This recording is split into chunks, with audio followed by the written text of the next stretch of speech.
this reminder real quick. A reminder of Diddy of what he's in court for. All right. Sean Diddy Combs facing 5 felony charges: racketeering, conspiracy, 2 counts of sex trafficking by force, fraud, or coercion, 2 counts of transportation to engage in prostitution. So it's good that we just get a quick recap of what he's being charged for. The hip hop mogul was initially charged with 3 offenses: racketeering, sex trafficking, and transportation to engage in prostitution. I like this because I want to know how we feel about some of these charges from week 1 and y'all star witness Cassie being on the stand. Do you feel like any of this has been compounded yet? Okay. 2 extra counts, one each of sex trafficking and transportation to engage in prostitution were added earlier in May. Combs has pleaded not guilty to all charges. All right. What the charges mean: racketeering broadly means engaging in an illegal scheme or enterprise. I don't feel nothing about no enterprise yet. Just shit, hell, we got Cassie setting up freak offs with him, right? That came out week 1. And charge falls under Racketeering Influence and Corrupt Organizations Act, the RICO, in the U.S. According to the U.S. Justice Department definition of RICO statute, is also illegal to conspire to violate the law. So even if you conspire over the RICO, you could catch some charges. All right. The prosecution alleges that between 2008 and 2004, Combs led a racketeering conspiracy that engaged in sex trafficking, forced labor, kidnapping, arson, bribery, and obstruction of justice, among other crimes.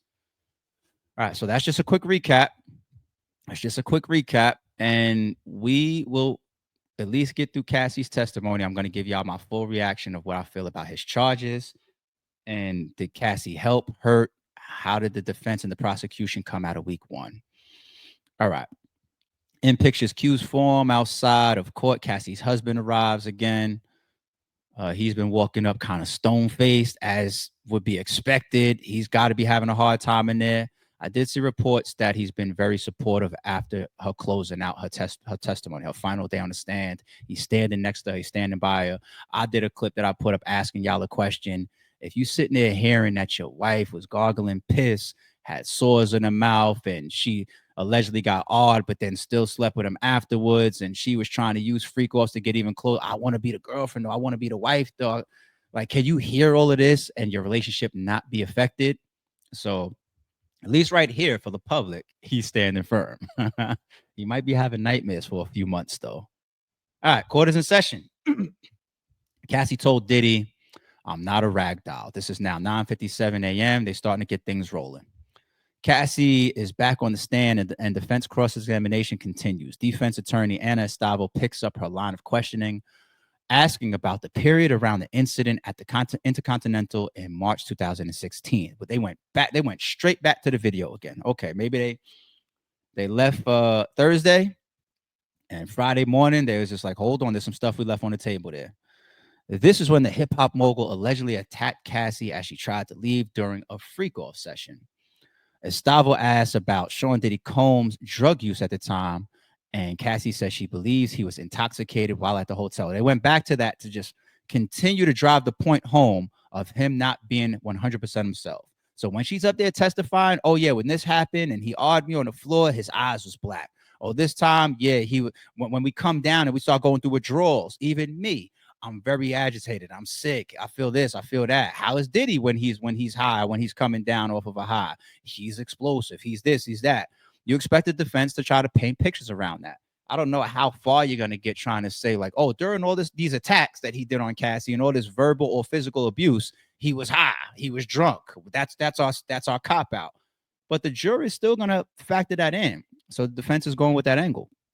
The court has shown a text Cassie sent to Combs on the 10th of March 2016, in which he says, when you get fucked up the wrong way, you always want to show me you have the power to knock me around.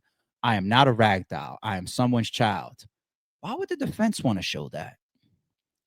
What good can come of that text message? I mean, we just said that's going in the lane of when you're drunk, when you're high. Are they really gonna mount that up? The defense? Is that really a thing that they think they're gonna get away with? All right, we're gonna see. Cassie denies dance with Chris Brown as Diddy ran off with her phone. What is this about? Estavo movies on, oh, moves on. They got a typo there. Estavo moves on to an incident in which Combs is said to have believed Cassie was cheating on him in 2018, and Cassie answers the relationship was over by then. Yeah, every time I think you cheating or you stepping out or you with your now husband, or when you went to Drake's tour, or when we hear about Michael B. Jordan's name coming up, or all these little side quests, side missions, she's always gonna say it was a break. Is that really a thing with y'all? A break? A break? You know, if we together, we together. It ain't no break if we can't come back together, if I go do something on the side.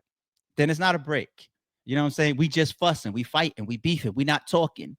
These long relationships, sometimes you could get distant for weeks. Hell, if you in that deep with somebody, it could be for months. Imagine you with somebody 10, 15 years, you got a family together and all this type of stuff, and then you go through some major drama. You might have to get into y'all corners for even a couple months to repair that. Hell, if Shannon Sharp could spend 10 million to save 100 million, why can't I take 3 months to fix what we built in 15 years? Why did I use that as a comparison? I don't know. It was really just a time thing. All right, chat, don't kill me for that.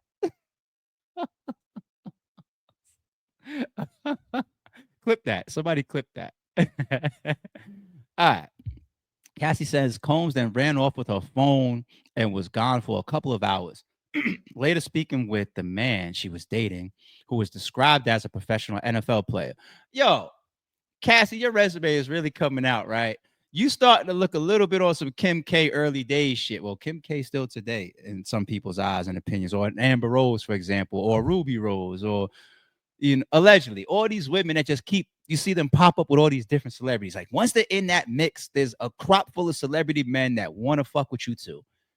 Who, Amber Rose, that big name? Yo, yeah, I took that down too. Who, Kim K? Yeah, me. You know, it's like the Me Too fucking movement. All these celebrities sharing each other. They don't give a fuck about nobody's history. None of them. None of them. You know, I'm a very, very secure man, but I don't feel like being on the red carpet with somebody that was doing a freak off with my now wife. I'm cool. There's got to be something else out there for me. There got to be. An NFL star, Michael B. Jordan accusations or rumors, and this person and that person. Yeah, Cassie, you got in the lifestyle. You a celebrity now at this point, and you in the same circles in the same mix, shorty. I'm not saying that's a bad thing. It's not wrong with dating. You know what I'm saying? I'm just, all right, let's go. But obviously, the defense brought this up for a reason. So it ain't just me. Estavo uses the word cheating in her description of the relationship, which Cassie says is incorrect, as it was a boyfriend girlfriend relationship between her and her new partner. So this is another break in which you had a whole boyfriend girlfriend situation that was established. If so, no problem. Cassie is then asked about a time she was dancing with Chris Brown, answering, I don't remember it, adding she wasn't dancing with the singer. At this point, the prosecution objects. Objection. And the line of questioning moves on, with Cassie confirming there were other occasions when Combs took my phone, my car, my watch when he was angry with her. Taking the car is crazy. Taking the phone is crazy too. The watch, it's not me. Don't misinterpret me. I'm not that type of person, but I could kind of see a guy like Diddy snatching like a gift. I just bought you this $500,000 watch, and not bitch. I think you cheating. Give me the fucking watch back. Little Dirk got lyrics about taking uh titties back, fake titties back, right? Give me them titties back, bitch.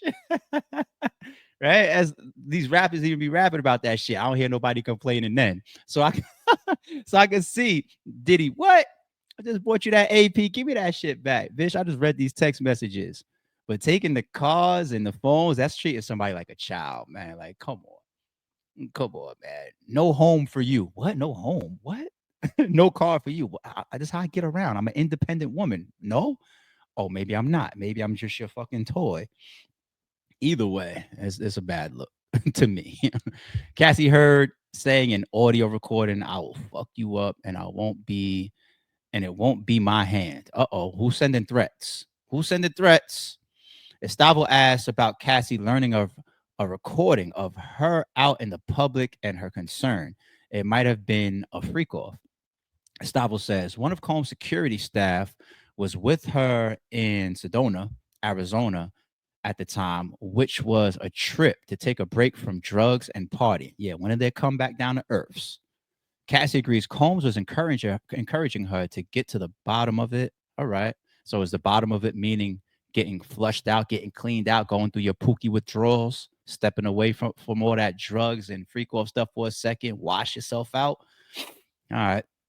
A conversation is then played. Oh, they got the audio going in there. Okay. A conversation is now played to the court of Cassie appearing to threaten a man she believes may have the video.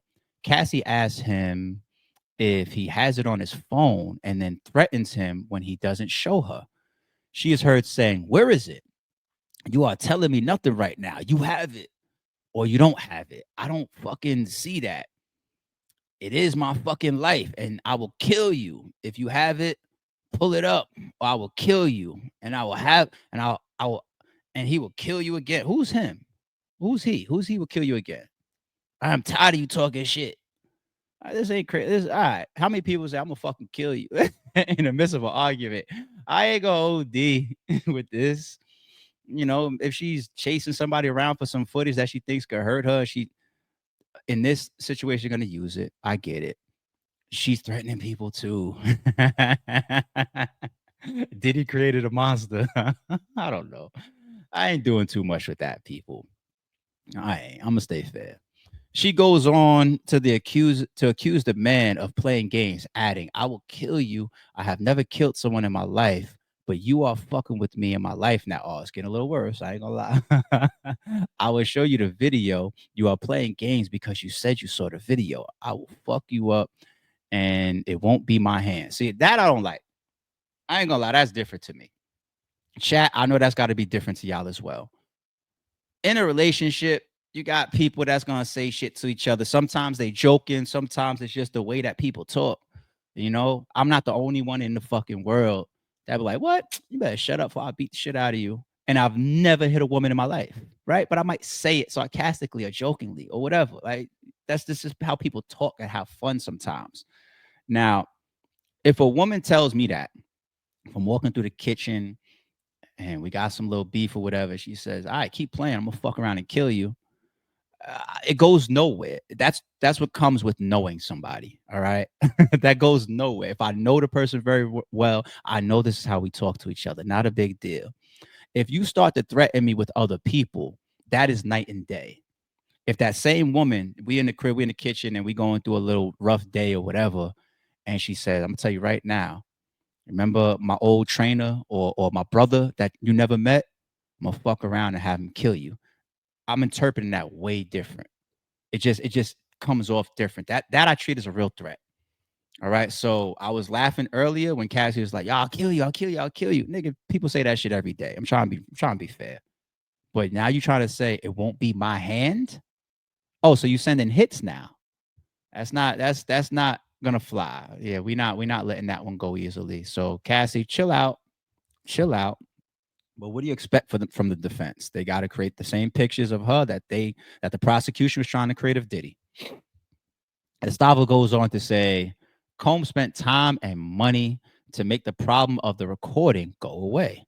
Cassie says she doesn't know the details. Oh, so he held you down there, huh?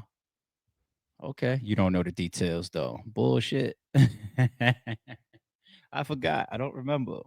I was threatening the nigga, telling him I'll kill him. But as far as what happened after that, I don't know. I just know it went away. Yeah, conveniently. Concern over the use of escorts from TV show called Gigolos. All right, I think I remember that. I think I remember that show. I didn't watch it, but I think I remember when it was out. An escort service used by Sean Combs for his parties, Cowboys for Angels, is discussed, and the fact that it appeared in a TV show called Gigolos. Cassie agrees she had been concerned that escorts involved in the Showtime program had also been invited to freak offs, and that there was a risk of details of the parties becoming more widely known. When asked about the escort who was featured and if they had been invited to a freak off, Cassie says, "I have never seen the show, so I don't know." Yeah, I got so many guys coming in and out of these freak offs. I don't know who is who. Yeah, B. All right. In pictures, Diddy's son arrive at court. All right. This is like a little photo op moment, that little intermission that they're taking right here. Okay. His family showing up, being supportive. On yesterday's stream, when we was going through these pictures of them and it had their ages on them, you forget sometimes these grown men, 28, 31, they're grown men, B. They're catching charges themselves too, right? Unfortunately, but they definitely, some of them definitely got some charges on them or had. I forget if some of them were dismissed, but all right. Cassie opens up on treatment for trauma and drug addiction. The line of questioning moves on to Cassie's use of drugs. She tells the court she has been taking Suboxone. What the hell is that? Suboxone? What is that? For an opioid addiction in 2022. Y'all got all these wild remedies that y'all come across. The prescription medication is a combination drug containing buprenorphine or buf, whatever that is, and naloxone. Yeah, I don't know none of this shit. I'm sorry. I'm not in that world. I don't want to be in that world. Cassie says she sought further help as an inpatient at Willow House, a rehabilitation center in Arizona. I thought you said that. I thought she said testified the other day they never did the rehab thing. Now here we're talking about a rehab center. She describes receiving EMDR, eye movement designation, and reprocessing treatment once a week during her 45-day stay. What the hell your eye movement got to do with shit? Damn, these freak offs was bugged out on y'all bodies. Cassie says it helps recount memories. Y'all got to do eye movements in the rehab shit to bring back y'all memories? Is that bad testimony right here too? Can they now turn around and be like, if you got to go to rehab and do these little eye thing tricks or whatever to bring back your memories and invoke thought, invoke this piece of your brain over here, then how do I know that all this shit that you're saying right now in these recants is sound? And process them, adding, they hook you up to a machine and it regulates your brain waves. It lets you complete a trauma that you cut off. Somewhere in the world, people are getting some of these reactions coming out of court. They be like, shit, I'm on drugs. Shit, I do ecstasy and I do all of this. I don't got none of that access that y'all got. Y'all got it good. There's drug abusers in the world right now that's seeing this and like, shit. When I do all my pills or oxycodone or opioids or whatever, when I come down, I just got to deal with it. Y'all got eye treatment, memory treatment, massaging. They testified the other day. IVs, personal doctors that probably pull up to the crib allegedly, right? That'd be a real thing. How do you think some of these people be getting like? Wasn't there reports of Kanye? He had the laughing gas. He was suing a dentist that he got addicted to laughing gas. But how did he have the tanks to get laughing gas in his crib? Right? Look at the situation with Kendrick and Drake. When Kendrick put out that album cover with the T-shirt and the prescription pills and all that, and all the Ozempic, some of that stuff, like you think the Drakes and the Kendricks or the Diddys or the Cassies of the world is walking into your local hospital or emergency room, or definitely emergency room if need be, but walking into your local hospital in a mix of everybody else in the lobby. Hey, I'm Diddy. I'm going through some trauma from drugs of the past freak off and this wild weekend. Can I get some medications? Can I see a doctor about some? No, they got access. It's a different type of money and circles that they got. They got private doctors and surgeons coming to your crib and get your ass done in your crib. Like, it's what money does. It's what money does. So don't do drugs, people. But shit, y'all got a lot of resources if y'all gonna be doing this shit. Maybe that's why when I see y'all walking down the red carpet, everybody looks fine. Because all the resources y'all got and how you got to go through all these freak offs, and then you got all this shit going on to put you back together. Should I say allegedly? I mean, we're fucking reading it. Allegedly. The rehabilitation center describes itself as offering inpatient treatment for women experiencing a wide range of sex and intimacy issues, including love addiction, sexual compulsivity, unhealthy relationship patterns, sexual trauma, toxic relationships, and co-occurring mental health and substance abuse issues. So damn near feels like all of that shit can apply to her, right? And she could she can get all those services at one-stop shop for what y'all got going on. Cassie says she wasn't treated for sex or love addiction. Oh yeah, she was definitely gonna try to take that off the table, huh? Because the cross would have used that piece specifically. You in here for sex addiction, so you was addicted to the freak offs, huh? Yeah, she escaped that one. All right, short break in proceedings. All right, hearings resume, and then they get back at about right before 12, 11:49. Okay. Text from Cassie suggests freak off with girl. Oh, the court returns the text messages between Cassie and Combs, which had previously been mentioned in court during her cross examination. In April 2010 exchange, Cassie tells Diddy, I want to talk to you about something tomorrow. Going to sleep. Love you. Don't you hate when people do that? The open ended fucking, hey, what's up? I reply back on text, hey, what's good? Hey, I just want to let you know I want to talk to you tomorrow. You're letting it hover. Like, bitch, say the shit. Like, or call me or something. The fuck? Or just tell me tomorrow when we see each other. She confirms to the lawyer Stavo she was going to tell him she no longer wanted to be part of the freak offs and was concerned he'd react badly. She moves on to text in which she suggested a freak off with a girl, to which Combs answered, what makes you want to do that? Why isn't his answer, bet, let's do it? Why is his answer a question? Yeah, get all these guys out of here. She's the one that's trying to bring a woman in. Diddy, get your freaky ass, get these guys out of here, nigga. Fuck is you doing? I'm the only star in my fantasies, B. I'm sorry. I'm not a cuckold, the exhibitionist, and none of that. I ain't turned on by no other nigga in the equation. Fuck is y'all Lord, B? Huh? The court hears that Combs was dating another woman called Gina during at least half of Cassie's relationship with him. All right, a little side. Got a side to the side, right? Cassie describes alleged R after Malibu dinner. Okay. So this isn't the one that she said was at the end of their relationship on her living room floor. This is a different one in Malibu. And yo, getting odd on vacation is crazy. Allegedly. What? All right, let's check it out. In her lawsuit, Cassie alleges Sean Diddy Combs awed her in 2018 after they had split up. She says she was dating her. All right, it is the same one. Thank God. She says she was dating her future husband Alex Fine by this time. Is it? How's it Malibu then? Describing the allegation, Cassie agrees that Combs had been attempting to convince her to go to Burning Man Festival in Nevada and had taken her out for dinner at an Italian restaurant in Malibu in August 2018.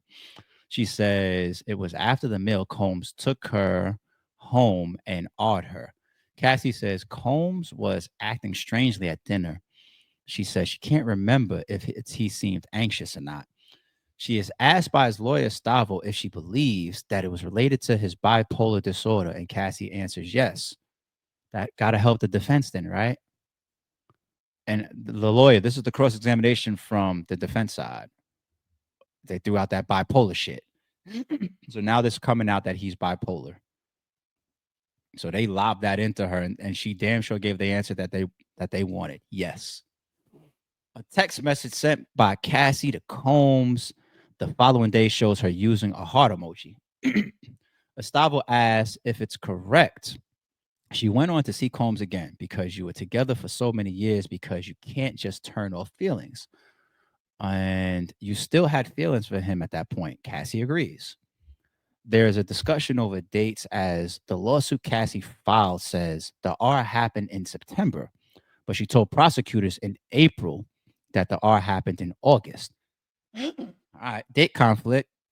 If you notice, Cassie, during her prosecution, all the days that she's been up there, I'm sorry, during the testimony of all the days that she's been up there, it's always I want to make him happy. I went back because you can't just turn feelings off and on. Yes, I slept with him again even after he R'd me. And she needs to stay consistent with that because there's an angle that has yet to ever come out. And we'll see if it finally comes out in this recap but the defense never attacked her for being an opportunist. And I think a lot of people were expecting that. Hell, when she first filed her lawsuit, remember people like Slim Thug and people that was on Cassie's heels? This was before the hotel video came out. Everybody's just like, oh, here goes another one filing for 10, 20, 30, 40 million dollars. She rich guy, you're not there no more. Here comes the lawsuit. Here we go again. You know, we're desensitized to this shit. But then when the video dropped, we was like, oh, we not you, Cassie. We apologize. You're actually are justified. All these other thousands of women, we still feel away. Right? But I'm not seeing that come into any of her cross examination or when the prosecution had her up there. There's no painting of her being a gold digger or an opportunist. I'm not seeing that yet. Instead, it's like y'all up there triggering the feelings between y'all two. No, I always loved him. I still love our past. Diddy and her has a little small connection that's happening in the middle of the court still. Like the fuck. All right. So date conflict there. It was in August around the time of the meal. Combs sent a text saying, I know I look bad to you. I could tell you I didn't turn you on yesterday. Or I could tell I didn't turn you on yesterday. I fell off. That's not an awe. To be honest, that just reads like a nigga didn't perform. You know what I'm saying? You had a bad day when y'all was handling y'all handle. I have love for the past, says Cassie. When asked if she hates Sean Combs, Cassie says, "Is what I mean about them having a little small connection in there." Cassie says she does. She does not. His lawyer Anastavo asks, Do you still have love for him?" Cassie answers, "I have love for the past, what it was." That's almost like a no regrets thing. If you tell me you have love for the past of what it was, that's a no regrets. Not just the fact that you got 10 million from the hotel and 20 million from him. I hate to throw the money out there. And you've moved on, you're married, you have a beautiful new family. But this is the legal side of things, people. That's a no regrets indication. If I had to do it all over again, I would ask that. If you had to do it all over again, would you? She would probably say yes, minus the abuse. And then the husband got to hear that. I'm like, damn, what the fuck? All right. Diddy passes notes to the lawyer as she questions Cassie.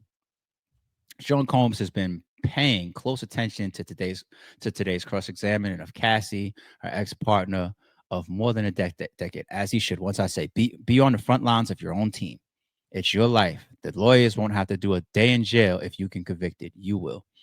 In court, he's been leaning in to read transcripts on the monitor in front of him. He's been passing down notes to Anastavo, the lawyer questioning Cassie today. The hip hop mogul has also been whispering with Mark Anifalo. So yeah, you're never gonna really catch his voice that loud, right? He's gonna whisper. He's gonna hear her say something. He's gonna write a little post-it, pass it to his attorney. When you get back up there after this break, ask her about this. She said that. Hell no. You write it down, pass it down. Hell no. He knows more than anybody in there. At the end of the day, there's nobody in that courtroom that knows more of what happened around any of these situations than Diddy. Nobody. Nobody. So, yeah, be on your own team. Husband punched the wall when he heard of the R. All right. So this is the husband's reaction. Yeah, it's got to be tough for him to go through all of this with her. It's got to be tough on both of them. Cassie confirmed she went on to see Combs on the 27th of September 2018 and that they had sex that night. She says her now husband, personal trainer Alex Fine, attempted to FaceTime her during the evening and Combs saw who was calling. When asked if this was in the middle of intercourse, Cassie says she doesn't know. This was consensual, though. This came after the alleged R. She does confirm. She later said she had a great night with Combs. So that night was great after the alleged R. It's a lot of back and forth, people. And your now husband hit you during that time. Y'all both cheating on each other. I mean, it is what it is. She says she didn't tell her now. She says Yeah, she says she didn't tell her now husband she had been awed by Combs at the time, but that he punched a wall when she later told him. Oh, so this isn't that he's punching walls in court. This was back in the past when she put him on. Okay. Court breaks for lunch. The court will now break for how much time they begin? Half an hour. That's it. And be back in session. All right. All y'all begin is a half an hour. Chat, how y'all feeling so far? How we feeling so far? Cal Capone, I see you, homie. Salute. Good morning. Good morning. Good morning. Shout out to the chat. Good morning, y'all.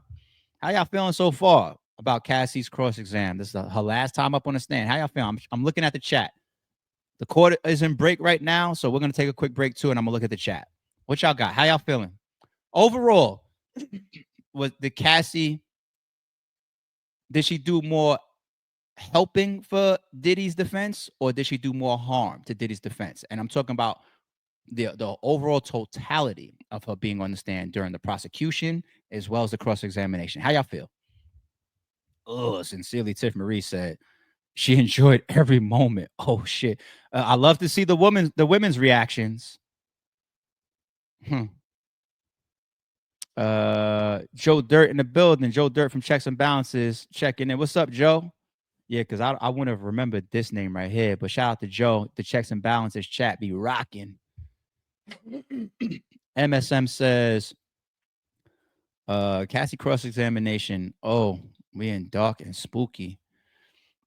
Kelson, our member, says Cassie is not a victim in a lot of people's eyes at this point. Yeah, chat. How we feeling so far? I mean, that's it. This was the star witness. This is it. We're gonna finish this recap and reaction of her right here, and then that's it. Cassie's done.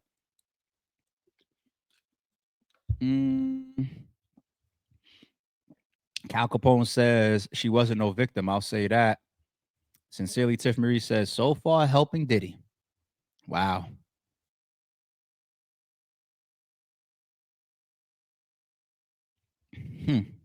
All right. All right, chat. I see y'all. What's this? Yeah. All right. All right. All right. Let's get back from the court break. Let's see what's going on. Let's finish off Cassie's testimony. All right. Hearing resumes as defense tells Cassie we're almost finished. All right. So they're about to close out with her. Damn, last night, man. 1 or 2 drinks is hitting me this morning. We went hard. We are lucky to be alive. Diddy told Cassie in text. That type of partying, huh? He's got to have a crown for the king of partying. B. Remember that video for LeBron? Ain't no party like a Diddy party or whatever. He's got it. He's got the crown. He's got the crown. The Diddy parties and freak offs, they got to be retired at this point. So it's got to be one of those things like, were you there? Like Freak Nick in Atlanta. If you missed it, you missed it. Like for when they was popping, did you get a chance to go? Oh shit. Focus now shifts to a series of messages between Diddy and Cassie on the 22nd of March in 2019. In them, Combs is congratulating Cassie, who says she was pregnant at the time. Oh, okay. Combs writes, "Congrats, you will make a beautiful mother. God bless." Oh, he was still keeping a little tap in. Okay. In another message, she says, "Sending you love and light. What a difference a year makes. Really happy for you. Have a blessed day." Okay. Is that flirting? Is he just testing the water, seeing, yo, is she accessible? Can I get her back? I don't know. Is he tapping in? Is he trying to just keep a nice relationship still? He goes on to thank her for responding to his messages, saying, "It means more than you know. Please know I'm always here if you need me." All right. Where's the replies to that? In a longer message from Combs, he says, "I'm trying. Just had an operation. Hope this is the last one. I pray for the way you can sit down and I can let you know all about things I'm reflecting on. I thank God for the time we had together. You are the greatest woman in the world. Don't ever forget that." Yeah, so he's continuing to tap in. He's trying to have a sit down, huh? He's trying to rekindle. In her responses, Cassie says, I don't hate you. I never have. Combs says, one day I hope you can forgive me. We went hard. We are lucky to be alive. You deserve the world.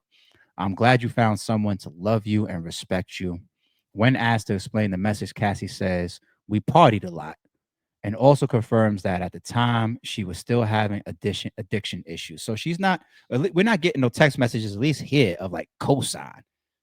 She's being as she should be. She's moved on. She's pregnant, start a new family, but he's still over there. Diddy, leave a pregnant woman alone, B. What's wrong with you? Or is it more so like, man, I know what we did. Like you said, we went hard. We could have died. Let me just make sure that none of this shit that me and her did gets out. Keep tabs on her. Cassie texted Diddy, I don't want to freak off for the last time. All right. Defense lawyer Anna Stavo finishes her line of question by reading out a message from Combs sent in 2012, referring to freak offs. Combs writes, do you want to have our last FO tonight? Our last one. Cassie is asked to read out her response. Damn, why are they making her read it? I don't want to freak off for the last time. I want it to be the first time for the rest of our lives. With that, cross-examination is over, with her shutting down the last freak off request. Okay, cross-examination over, but Cassie can't leave just yet. Why not? Cassie is nearly ready to leave the court after 4 days of testimony. Diddy's defense team has now finished their examination with the prosecution now questioning her. The prosecution comes back. Once they're done, the defense will have another chance to question Cassie, but it's now fair to say her role in the trial is nearly over. Okay. Let's move on.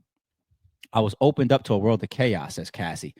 The prosecution is getting some last little, all right. Cassie's redirect, okay, as was outlined in the post below, now begins led by prosecutor Emily Johnson. She asks about the messages Cassie has been shown in court with her and Combs showing love for each other. Cassie confirms Combs was indeed kind and loving, but when asked if that lasted, she says no. Elaborating, when those periods didn't last, there was a downsizing when he wasn't happy anymore. She explains how she was impacted by Combs' moods, saying, I was affected in various ways. It affected my career. If he wanted to have a freak off, my career would take a back seat. I had to get myself ready, the room ready, the entertainment, the escorts. That's another thing I'm noticing too. There's no testimony from Cassie that all these other people are organizing it. We're hearing Diddy and we're hearing her. We're not hearing about the handler or the house helper or some madam. I haven't heard none of that testimony yet. So I was expecting to hear some of that as the creation and the setting up of the freak offs, because that can then start to tie into some of the forced labor and all this other stuff. Like, I thought we were going to be hearing a lot more accusations towards the handlers. Months ago, we saw reports of the people that got paid to clean up the freak offs. Ew. None of that is mentioned so far, at least from week one and going back and forth in the midst of Cassie's testimony. So no other people getting tied in. And I kind of expected the prosecution to use her because they're saying she's a star witness. She's right there next to Diddy, as per her own words, his shadow. So even though nobody knows more than Diddy, shit, who's number two? Cassie. She knows a ton. So I would have thought the prosecution would have lobbed in some questions that would tie in other people and use Cassie as like, well, if she's saying it, it got to be true because she's right there in the middle of the tornado. And I didn't get none of that. Cassie says during the relationship, Combs would put her down, adding, I was opened up to the world of chaos and his lifestyle, and I wanted approval. It was a whole other world I didn't know or understand at the time. It was a lot. Okay. Johnson refers to an explicit text she sent to Combs as, throughout your entire time with him, who did you want to have sex with? Cassie replies, just him. No means no, people. I had that rant the other day. Cassie's music career under the microscope. I had to give him all the attention. Speaking about her career, Cassie admits it was affected by her relationship with Combs. She says, I put out music, but it wasn't the same. It was different because I had to give him all the attention because he was the person running everything. All right. During the earlier cross examination, Cassie confirmed that in October 2023, she has moved with her husband and their children back to her parents' house in Connecticut. Why? Why y'all living with y'all parents in 2023? Why? When asked if it was for financial reasons, she says, no, we were transitioning to the East Coast. Okay. All right. While all of our stuff is in storage and we sold our old house and we about to cop this new house on the East Coast, we ain't getting into an Airbnb or a hotel. We're just going to stay at our parents. Okay. No big deal. Cassie confirmed she was planning a tour around that time.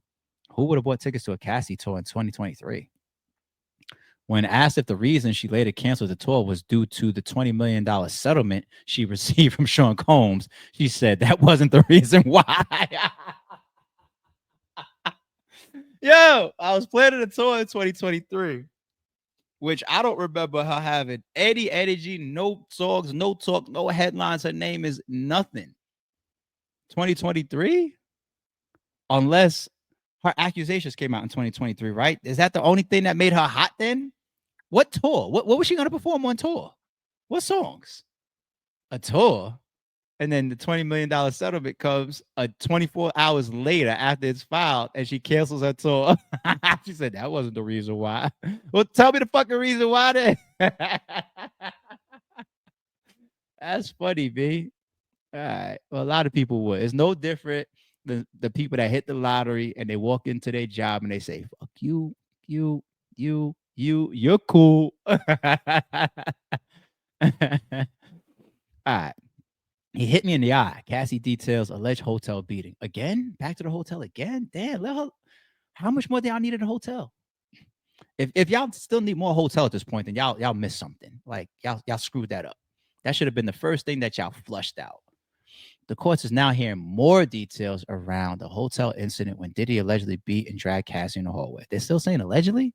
He apologized for it, and we've all seen a video. Cassie tells prosecutor Johnson during freak off, he hit me in the eye and left before he said it was over. She says Combs then followed me to the hallway and dragged me back. She describes how he was wearing a towel and socks.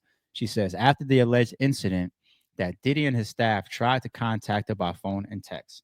I feel like some of the relevance there leave a last impression that once again, I was escaping a freak off where not only I'm possibly partaking in something that I don't want to do, but I also got physically attacked and I'm trying to get the fuck out of there. Okay. Tearful Cassie tells of Combs' violence during freak offs. We now go back to August 2018 when Cassie alleges Sean Diddy Combs awed her following a meal in Malibu. Like I said before, getting awed on vacation is crazy. Allegedly. She is asked if she had a clear mind at the time, and she replies, a lot was going on. Prosecutor Johnson goes on, do you have any doubt that Sean awed you? Cassie says no. Johnson asks a few weeks later, did you have consensual sex with Sean? Cassie says yes. That's so bugged out. Alleged are happening in consenting relationships is so bugged out, man. Like, because it's that line of, I'll say that topic for a whole nother conversation. I'll save it. She says she wasn't able to say no to Combs, adding, I worried for my safety. I didn't want to do it anymore. This is the last question from the prosecution.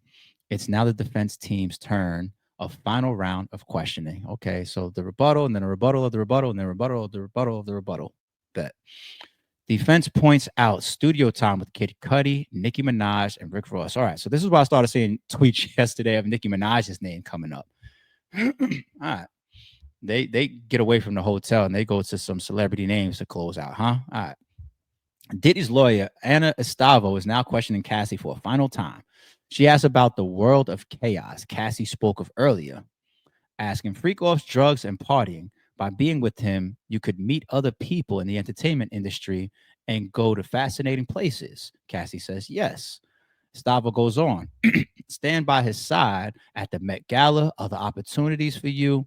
You had an access to producers in the entertainment industry, many others do not have. Cassie answers, sometimes, yes. Now, this is what I was asking for earlier. I said, is she really going to get off the stand and then never go in an angle of showing her as an opportunist, or the pros of the things you get by being next to Diddy, snaps his fingers, and you're in the studio with Timbaland or Dr. Dre or some shit. You know what I'm saying? Finally, it's happening here. All right. Sometimes, yes, she says, sometimes my ass. I can't get to the Met Gala. All right. She confirmed she had a lot of studio time during which she got to work with Kid Cudi, Nicki Minaj, and Rick Ross. She is asked if she participated in the freak offs to make Sean Diddy Combs happy, and she says yes. Estavo asks, you believe that you were special in his life because you could give him that. Cassie agrees. Estavo also asks, you believe that you had a special place in his heart, and you believe that today. Cassie says yes. All right. I saw the Nicki Minaj name come up also, something about like she confided in Nicki, and Nicki said something to the degree allegedly of, girl, and don't even think about none of that. It's all just stay there. You're in a good spot. You know, I did see that yesterday, allegedly. Cassie believes Diddy sometimes had blackouts. Cassie asked about controlling behavior from Combs, both towards her and others. She says he was controlling towards other artists on his label, Bad Boy Records. Cassie left the label in 2019. She is also asked about Combs' blackouts, periods in which he says he was unable to remember things, including alleged violence towards her. Cassie says she believes he blacked out sometimes. Okay. This is where we found out now publicly about the hotel giving her a big check. A $10 million settlement over intercontinental incident as Diddy leaves, as Cassie leaves the witness stand. And that's going to sound justified because they're showing cover up. They're showing somebody, dude came to the stand and testified about, the footage, and it came out years later. And if she ever called somebody for help, and yeah, that hotel is going to cut a check, B, 100%. 10 million. Talking about the highly publicized security camera footage from the Intercontinental Hotel in Los Angeles, which allegedly shows Combs beating Cassie. Estavo calls the video highly embarrassing to him too. Well, he should be the least of the problems if that comes out, right? Give a fuck about no nigga being embarrassed if he did that to a woman. Nobody's gonna cry for him for that. Estavo asked if the plan was to have a short freak off on that night. Cassie says the plan was to start at 8 and end at 4. Having it like timed and everything is crazy. Take a Xanax and an Ambien, and you will be okay. She says she was feeling overwhelmed by the civil lawsuit going on at the time. Estavo adds, oh, this is a different timing? Your name has been in the press and hard on Mr. Combs too. She asked if Cassie received a settlement over the incident and says she expects to receive 10 million maybe from the hotel. Okay, so she didn't get the money yet, but I expect that check to get cut one way or another, especially in the midst of all this public trial and everything.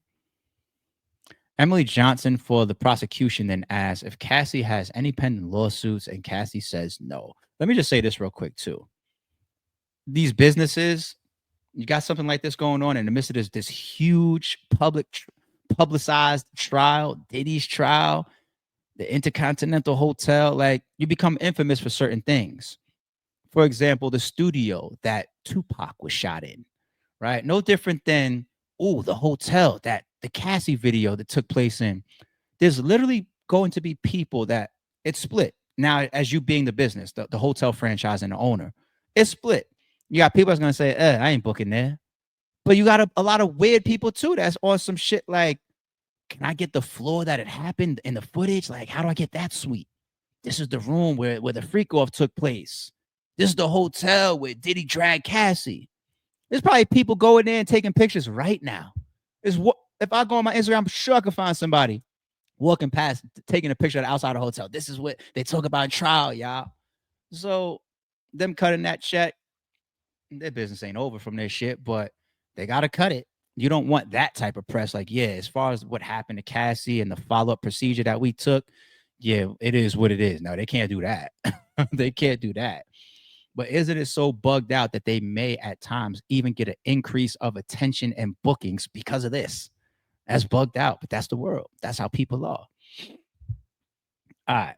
Um, Cassie's time on the witness stand is now over, and she leaves the court heavily pregnant with her third child. She is due to give birth within a matter of weeks. All right, next witness. Let's move on to the next witness. Still time left in the court. How they like, nah, we got time to get somebody else up there. So there was talk of Shorty from Danny DeCane taking the stage, taking the stand, but it seems that didn't happen, right? Maybe next week. All right. Cassie has now left the courtroom and it's time for the next witness. Special Agent Yassine Binder will be the next to testify shortly. Court resumes. All right. Baby oil, lubricant, and mood lighting. We are now hearing evidence from the Special Agent Yassine Binder, who has worked at Homeland Security investigations for 5 years, where she is responsible for conducting criminal investigations into domestic incidents as well as crisis negotiations. So that's who Yassine Binder is. Okay. So what are they going to use her for? Let's see. Prosecutor Madison Smizer asked her about her search of the Park Hyatt Hotel in New York City following his arrest last year. Okay, she says room 2115 of the luxury 5-star hotel was searched at 11:30 p.m. on the 16th of September 2024 after a warrant was obtained. She describes the process to the court, saying they cleared the hotel room to make sure no one was there, and then took a video and marked each room with a letter. She says if an item was found, they will call a photographer and take a picture before putting it into an evidence bag. She says items were then brought into the office. The court is then shown photos, which Binder confirms she recognizes. Exhibits include Ziploc bags filled with Johnson's baby oil, an Astroglide, a hard drive. Why do you have a hard drive? Damn, you bringing a hard drive? You collecting that much data in a hotel room? There's a hard drive that was confiscated or found?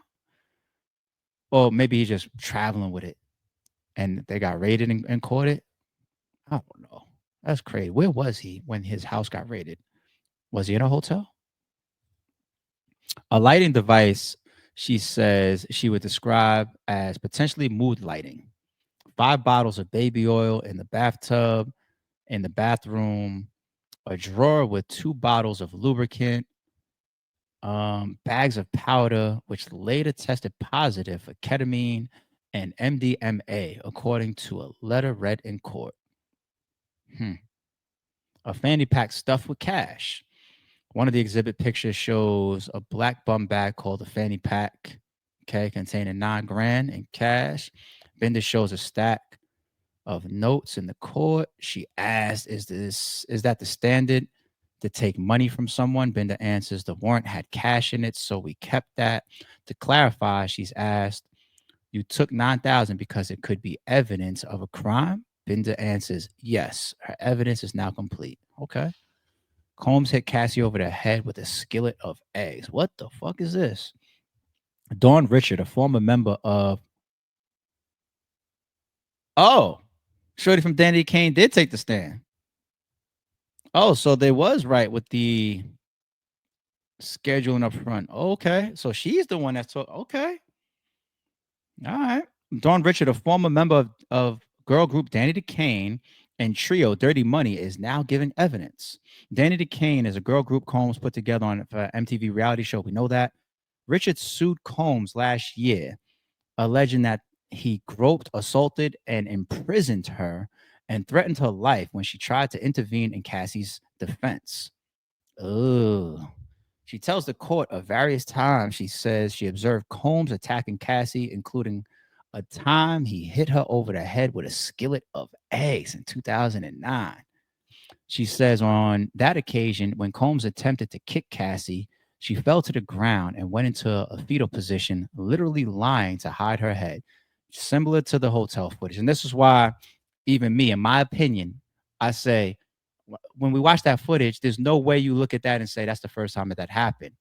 It looks like that's the nature of either their relationship or what Diddy either does to people or does to her or does in whatever type of situations when he's agitated, frustrated, mad, high, whatever, allegedly. You don't look at that footage and say, oh, this is the first and only time. No fucking way.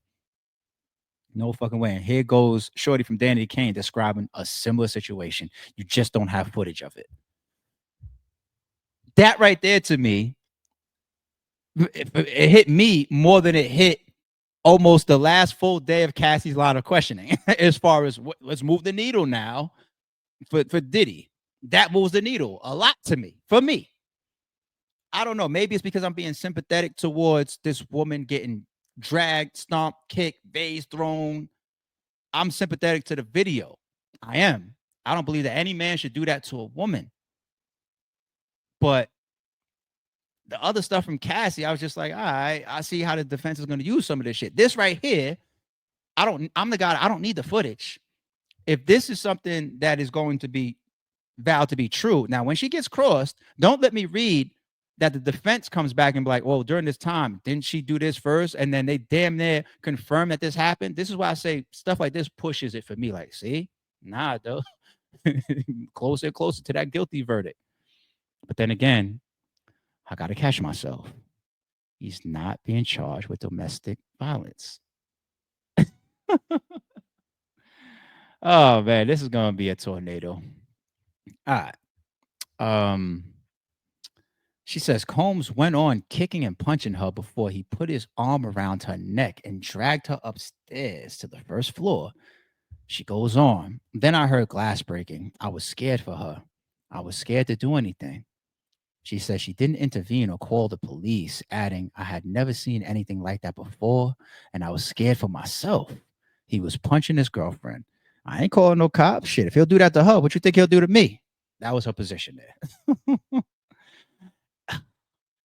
You as well. Did you hang around after this? Cassie, you stay after stuff like this? I just can't keep doing the whole, I just want to make him happy. I just can't keep doing that. Like, if you got to go through this type of shit, leave. This is crazy. Like, somebody wants to stay until what? They accidentally get killed? Like, leave. Save yourself, people. Fucking save yourself. You only live once. Save your health. Save yourself. Oh, fuck. Nigga said she heard allegedly the glass and all that breaking upstairs. Jury is dismissed for the day. The jury has been sent home for the weekend with the judge thanking them for their service. He told them, we know how hard it is for you, your families, for everyone. You are the bedrock for democracy. That last Danny Kane joint was crazy. Oh, of course there's probably more. This is like recap breakdown, but summarizing more so than anything. But shit, that was enough. Some highlights from the day Cassie described alleged awe after dinner in Malibu and Danny Kane stuff and Dawn Richard, yeah, taking a stand. Okay, let's keep moving now. Let's see some other, for lack of better words or respectfully highlights that came out of the completion of day one or week one. What's this? Justin Bieber addresses Diddy rumors head on as online speculation surrounding the music mogul's controversial past resurfaces amid his ongoing sex trafficking trial. So finally, this is being a Everything's good. old footage. We've seen that a million times. It goes to of why it looks weird. Their relationship looks crazy. Justin Bieber at times at this point in his life looks like Hollywood has done a lot to him. But out of his camp, statements are finally coming. What do you guys? Would you guys wait until the Cassie week one is over for you guys to finally make a public statement? I hope so for the young man. You know, well, he's not young anymore. He's not a kid anymore. But I hope so. I hope so. Hopefully, his name doesn't come up in any wild ways during the rest of this trial. The video. This is what after like a domestic violence supportive walk or whatever. Cassie and her husband. I saw this video. What's this? This was the thing with Chris Brown, did they dance together? So we went over that. What's this? Cassie says she does not hate Diddy. I have love for our past. Yeah, we saw that. We saw that. Where's the statement? We're gonna find. It's up here somewhere. There's a statement from Cassie's lawyer on behalf of, I believe, Cassie and her husband. Now that she's done, we're gonna check that out. We're gonna check that out. Here it is, right here. But what's this? Cassie reveals she received 10 million settlement from the hotel. Yep. Well, she testified. I should be getting it any day now. All right, let's take a look at what the lawyers say. It's been extremely challenging, but also remarkably empowering and healing for me. I hope that my testimony has given strength and a voice to other survivors and can help others who have suffered to speak up and also heal from abuse and fear. For me, the more I heal, the more I can remember. And the more I can remember, the more I will never forget. It has been extremely challenging. All right. I ain't gonna go too crazy with that. That's Cassie and her husband's statement released through their attorney. All right. Let's see some reactions here. Boosie reacts to Cassie alleging her husband, Alex Fine, FaceTimed her while she was having sex with Diddy. What did Boosie say? The husband watched Cassie. And nobody said that from what we read, that he actually watched. We didn't see that. I didn't see that in our reading, Boosie, but the husband watched Cassie and Diddy have consensual sex. He liked to watch too. What the fuck? He a freak too. This shit is crazy. If y'all think these freak offs they still going on, y'all crazy. I agree with him with that. There's freak offs happen all around the world. They don't have the name freak offs. They just orgies, sessions, whatever. Everybody got their name for them. In Dubai, women is getting shitted on, and guys is want to know what you could probably even think about as a very, very common freak off. Watch this. What do you think happens at some of these bachelor and bachelorette parties? At that, sometimes the day before or a week before, motherfuckers be getting married. What do y'all think it's just, oh, the fellas night out or the ladies night out? You know how many people's marriages or weddings that week or that weekend were canceled because of what happened the night before, the week before at a bachelor or a bachelorette party? We think the movie Hangover is based on.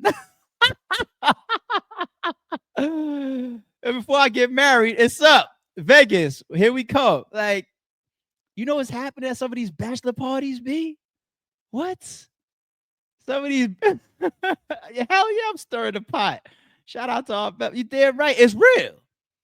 So Boosie's right in that fact. Like, I'm just compounding it with all the references and make y'all think past it. Like, we can't just hear freak offs and be like, well, there's probably other weird people in the world having freak offs. Freak offs come in different forms. Bachelor parties, not everyone, but bachelor parties, bachelorette parties, guys' night out, girls' night out. There's sex clubs. What about the porn world, the porn industry? They have those circles as well. The porn industry got parties that they do and club spaces that they might rent out, and they'll get together and 50 of them might start fucking on the dance floor in front of everybody. Who's not going to call that a freak off? There's drugs and ketamine and MDMA, whatever in the air, and liquor, all of that is in the air. Yo, the nigga said stop. I said I'm snitching on the bachelor. But I did throw the bachelorette parties out there too. But I'm just saying it's real. It's real. You want me to shut up? I'm gonna shut up. You want me to stop talking about the people getting shit on in Dubai? Because I don't think that those are always one-on-one situations. These fucking oil owning billionaires out in Dubai and shit probably got a room full of their homies. Watch. I'm gonna shit on. But I don't want to get graphic here, but freak offs happen every day. B doesn't justify the illegal and the abusive stuff. That's the point. All right, let me be clear. The illegal and the abusive stuff, we ain't co-signing. But what people want to do in their personal lives sexually and consensually, like, what are you gonna do? What are you gonna do? There's people that want to be pissed on. What do you want to do? What do you want me to do? I'm snitching. I'm keeping it real. I'm saying what we all know, right? Homie over there, shorty over there, they want to get pissed on. It's a freak off. What I do? ARP, always watch, but first time catching you live. Oh, I appreciate you, homie. Yeah, you're always gonna catch live. I'm always gonna be live in the morning on Saturdays and Sundays, and randomly during the week. But Monday through Friday, the content probably is going to start off the day with more so, the clips and the full episodes that I record Monday through Friday in the mornings. They release the same day as well. And not all of them is even going to, you won't even have to be a member for most of that. The clips, you don't have to be a member for none of all clips will be public, unless it's something that I said in the full episode. This is not a big topic. I'm really trying to do this just for the members, and then I'll bring it out as a clip as well. But there's no way you're gonna see like, all right, coverage of Little Dirk or whatever, the clip and nobody has access to it. You guys will get access to pretty much everything that you were expecting me to cover. But the full episodes come out during the week. They're turned public after I record them in the morning. But live, yes, randomly during the week, but every Saturday and Sunday in the morning, lives. All right. So another 2 weeks, I think people will get a little bit more familiar with my scheduling and how the content is rolling out on this channel. Another week or two, and I think everybody will be fully caught up because there's been some changes. So that's not y'all fault. But all right, y'all want me to leave the snitching thing alone? I'm snitching. I can't snitch. I'm a civilian. Even if I like, you can't claim that criminal shit. ARP. This ain't a fucking a civilian shit. This ain't a criminal trial. We just talk about you ratting out bachelor parties. B. My bad.